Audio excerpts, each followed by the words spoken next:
Bonjour, soyez les bienvenus pour ce nouveau numéro de Dimanche en politique. Et ce dimanche matin, on s'est mis au vert. Nous sommes à Saclaz. C'est une commune située au sud du département de l'Essonne, à une dizaine de kilomètres d'Étampes.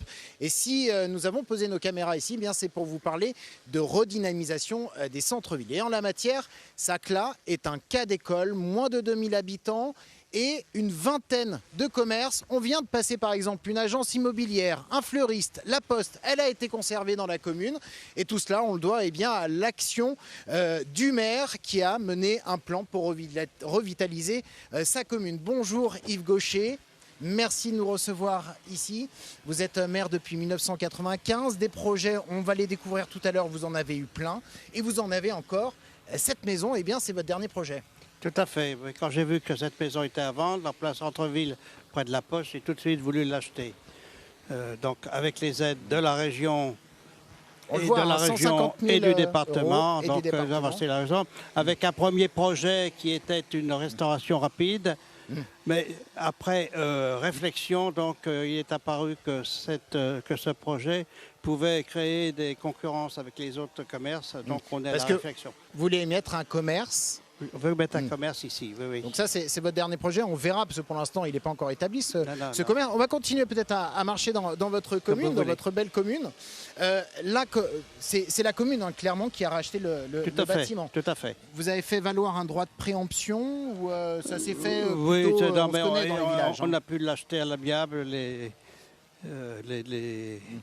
héritiers nous l'ont vendu sans problème. D'accord. Est-ce que c'est à l'image de toute la politique que vous avez menée ces 10-20 dernières années dans cette Saclaz? Bien sûr, c'est dans la ligne de la politique que j'ai menée. Oui. J'ai commencé, quand j'ai été élu, par racheter une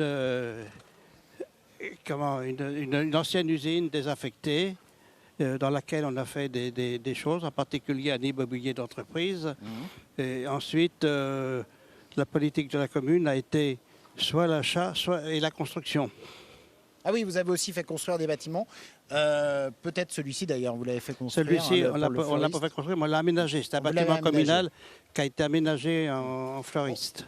On parle de quel montant là pour des projets comme ceux-ci? Alors, le montant de la maison qu'on a acheté, c'est 400 000 euros. 400 000 euros, ouais, donc à chaque fois, c'est des montants importants. Sans les collectivités territoriales, on ne pourrait pas région, le faire. On ne pourrait pas le faire, oui. 18 commerces, vous veillez à ce qu'il y ait une diversité commerciale aussi. Hein. Bien sûr, bien sûr.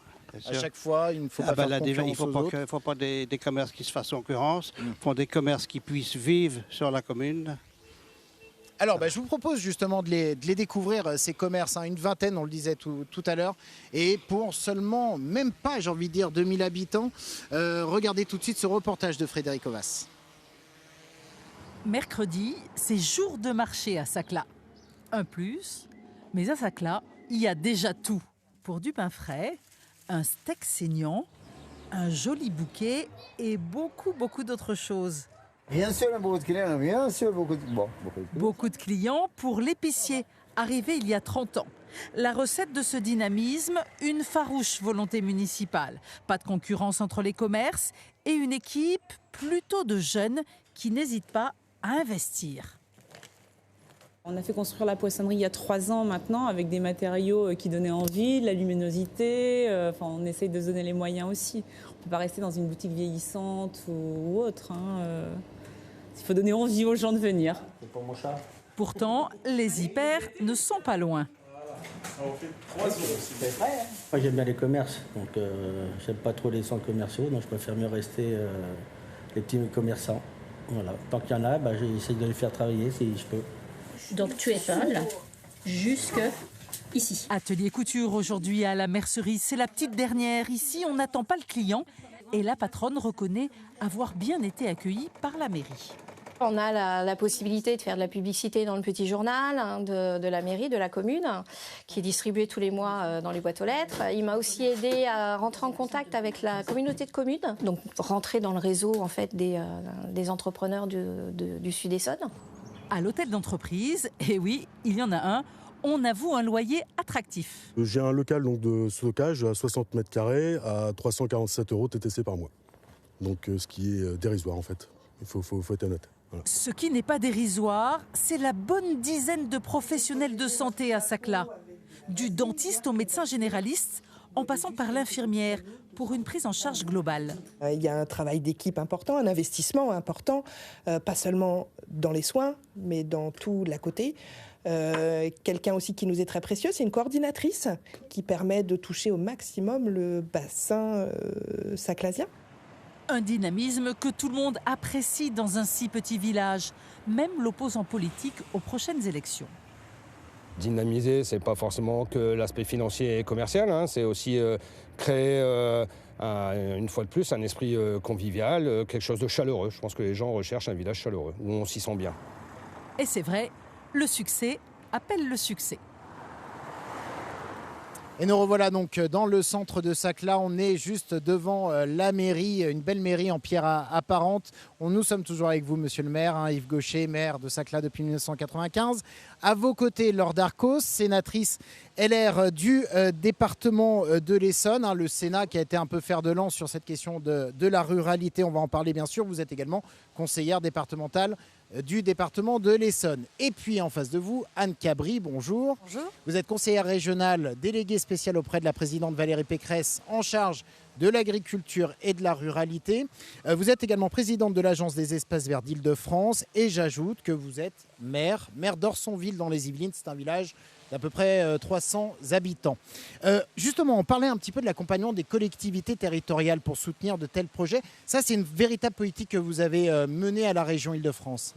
Oui, c'est une politique que Valérie Pécresse a voulu depuis le début du mandat, de permettre aux villages et aux villes comme Saclay de pouvoir se développer, conserver leur commerce et permettre également d'adapter les transports pour que les gens puissent rester sur place et développer une économie. J'ai envie de dire c'est un peu une nouvelle politique, ce soutien au centre-ville, enfin une nouvelle politique qui date de plusieurs années maintenant, mais c'est peut-être des choses dont on ne s'occupait pas avant, le soutien au commerce de proximité. On va dire qu'on avait un peu oublié ces territoires et qu'aujourd'hui c'est une volonté de les redynamiser et de permettre au commerce comme derrière de pouvoir soit réouvrir, soit se mettre aux normes. On parle de quel montant chaque année investi pour les centres-bourgs par exemple ? Alors, depuis le début de la mandature, on est environ à 9 millions d'euros de commerce. Et là, on a voté en décembre 3 millions d'euros pour l'année 2020. Et donc, à chaque fois, c'est du soutien financier, c'est peut-être aussi de l'accompagnement humain. Alors, il y a les deux. Il y a les deux. Il y a du soutien financier aussi bien pour des établissements privés que publics, où on donne à peu près 50 000 euros par commerce. Et il peut y avoir un soutien en ingénierie également. On le voit là, tout le monde est un petit peu interdépendant sur ces questions. Sans les collectivités territoriales comme le département ou la région, difficile d'agir. Et en même temps, c'est le maire qui a un rôle prépondérant sur ces questions-là, monsieur le maire. Oui, c'est la volonté du maire d'implanter des commerces. C'est le maire qui enclenche finalement ces projets. Tout à fait. Je dois dire que la région subventionne également par l'intermédiaire de la Chambre des métiers les nouveaux commerçants qui s'installent. Alors, c'est un petit peu peut-être ce qu'on vient d'évoquer, la même philosophie qui a guidé le gouvernement dans son dispositif Action Cœur de Ville. Alors, Action Cœur de Ville, c'est un dispositif qui a été lancé en mars 2011. 222 communes en France de 20 000 à 100 000 habitants qui sont aidés pour redynamiser leur centre-ville. C'est une enveloppe de 5 milliards d'euros sur 5 ans et 5 millions pour l'Île-de-France. L'Île-de-France d'ailleurs, donc là on parle de communes moyennes, il y en a 19 en Île-de-France, on va voir la carte. 19 villes qui sont aidées pour redynamiser leur centre-ville. C'est le cas par exemple de Avon-Fontainebleau, Montreux-Faultionne, les Mureaux, Rambouillet, Étampes, Gonesse et puis plus proche de nous, je l'ai dit du coup, Étampes. Et puis ce nouveau programme, il est accompagné d'un autre grand programme, mais pour les petites communes à venir, le programme Petite Ville de demain qui sera véritablement lancé après les élections municipales. 1000 communes en France de moins de 20 000 habitants qui vont être aidées, des communes qui ont un rôle de centralité sur leur territoire. Elles seront aidées sur ce triptyque revitalisation du commerce, amélioration de l'habitat et requalification des espaces publics. Laure Darcos, ces deux programmes, est-ce qu'ils sont, comment vous les jugez ? Ils sont très complémentaires, c'est ça qui est intéressant. Les petites villes de demain permettent en effet vraiment à ces communes de moins de 20 000 habitants, mais qui, comme vous l'avez dit, jouent un rôle de centralité. C'est-à-dire qu'il faut que ce soit des communes qui peuvent fédérer autour d'elles un dynamique et un rayonnement sur d'autres villes tout autour. Pour l'instant, on n'a pas le droit de les rendre publics, mais il y en aura une quinzaine sur l'Essonne. Oui, donc une quinzaine déjà, rien que sur le département de l'Essonne. Tout à fait, que le préfet a déjà défini, mais après, bien évidemment, il y a eu des discussions avec les parlementaires, avec les présidents d'intercommunalités. Pour revenir sur ce que disait Monsieur le maire et ce que vous disiez vous aussi, c'est vrai que vraiment, c'est le maire qui va être fer de lance de son dynamisme et de sa volonté de vouloir revitaliser les centres-villes, les centres-bourgs.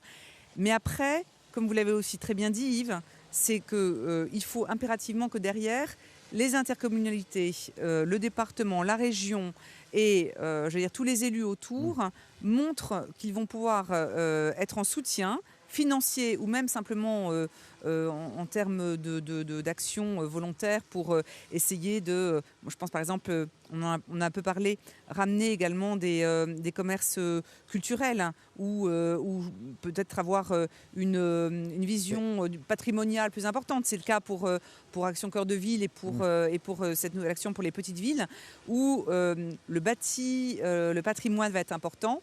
Moi, il me manque une seule chose ici chez vous, c'est les librairies. Je me suis beaucoup battue pour que les librairies de centre-ville puissent continuer à subsister. J'avais déposé une proposition de loi là-dessus qui pour l'instant n'a pas totalement abouti. Non, mais pour que les maires puissent... quand même, dans le plan pour la ruralité, ces 173 mesures qui ont été annoncées par Édouard Philippe, il y a la question de la culture aussi dans la ruralité. Bien sûr, c'est pour ça. Et ça ne se borne pas simplement aux médiathèques, c'est très bien, hein, mais simplement en effet faire revenir la culture et des centres de vie comme des librairies en centre-ville, je pense que c'est fondamental. On parle toujours bien évidemment des grands géants américains et la facilité de commander sur Internet beaucoup de choses.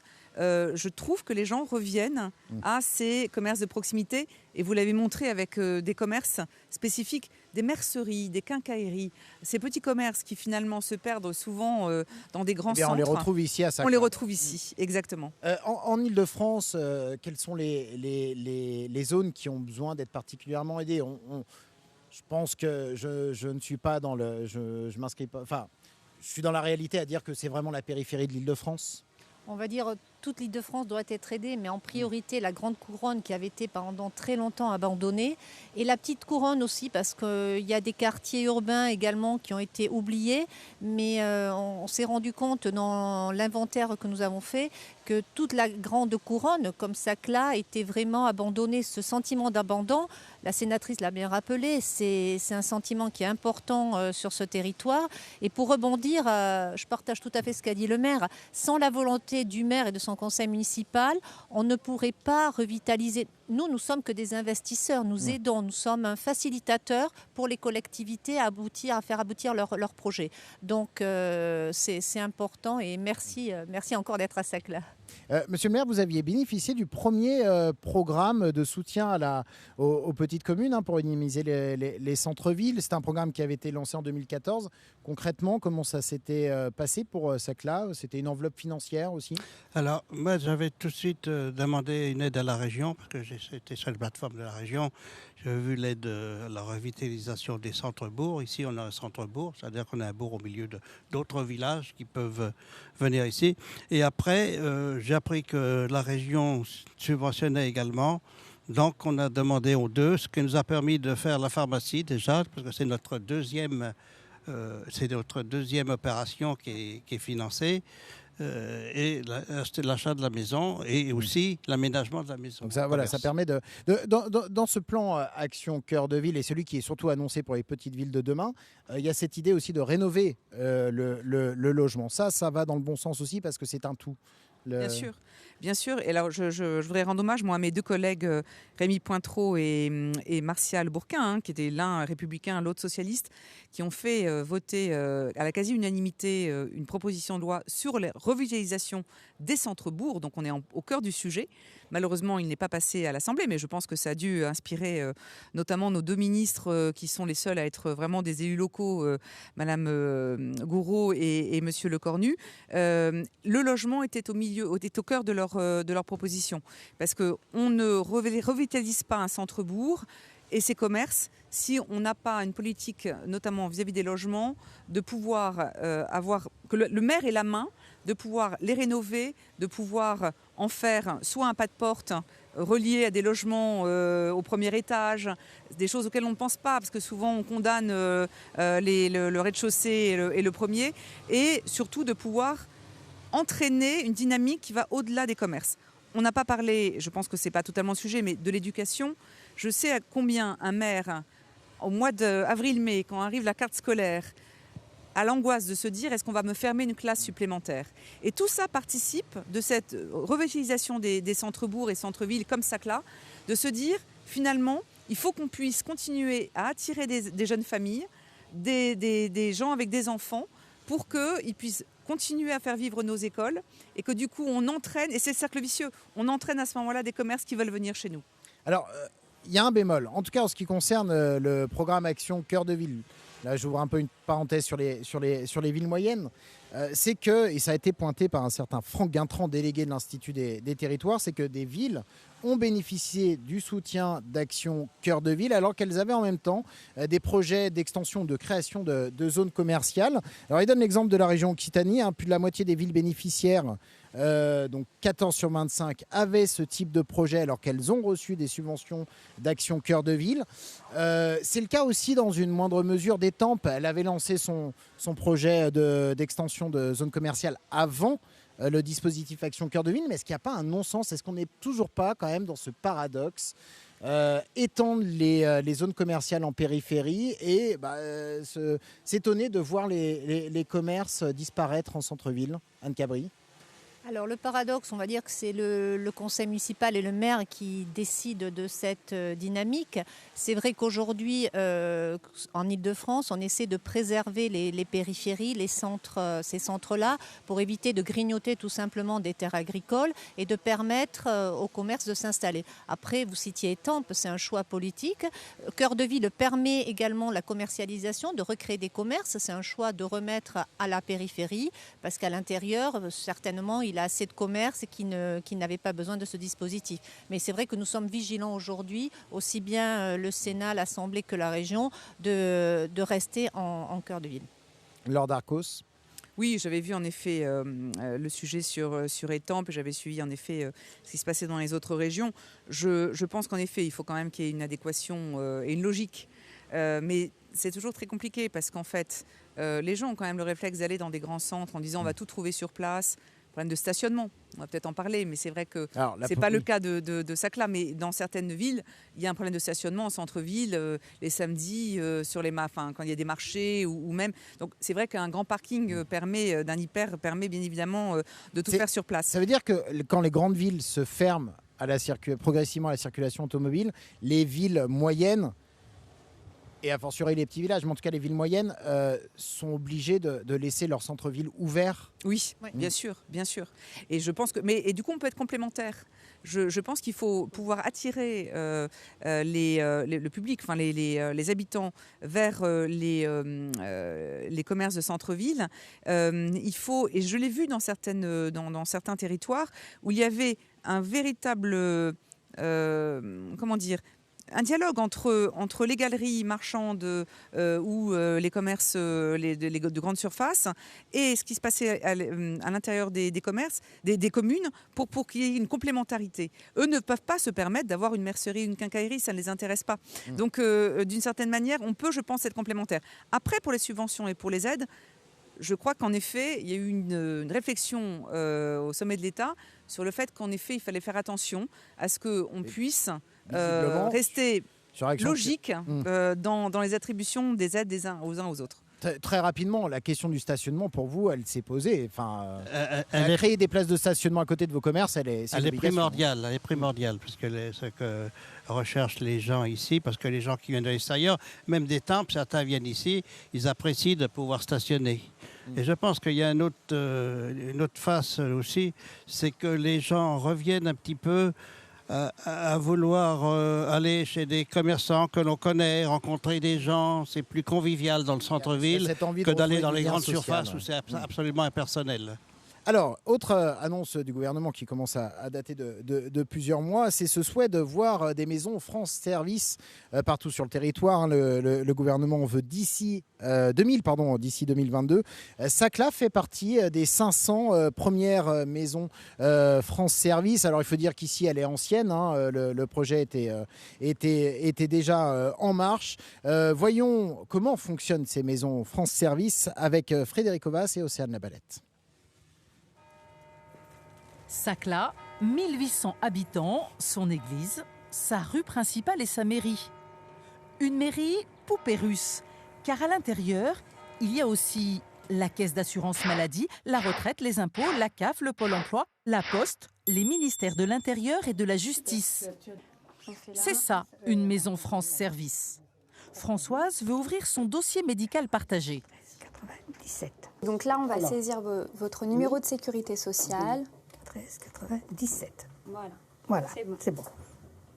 Tout à l'heure, on fera valider. Je n'ai pas d'ordinateur et l'informatique me stresse. Voilà, je ne suis pas à l'aise avec l'informatique. Donc en venant ici, j'ai de l'aide et ça, c'est parfait. En 2022, il n'y aura plus de points d'accueil, donc tout va passer par des voies dématérialisées. On a reçu une formation avec chacun des partenaires pour pouvoir apporter une réponse, donc une réponse de premier niveau.